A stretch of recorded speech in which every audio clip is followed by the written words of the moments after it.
Había una vez una profe que se llamaba Verena. Dale, vamos a enseñar cosas. A todos, menos Ernest.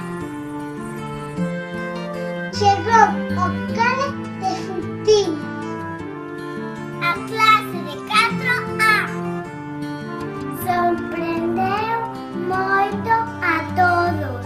Tamén as mamás e papás.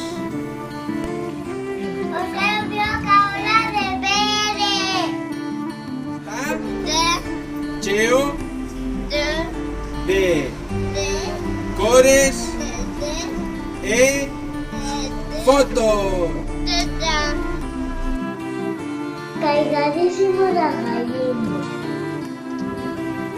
Por iso nos gusta a todos.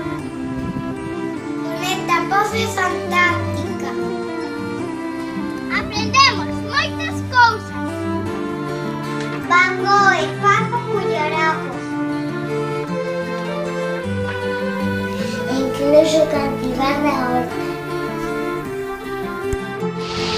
Pero xa sacaba o mundo. Verena, ten que marchar. Acórdate sempre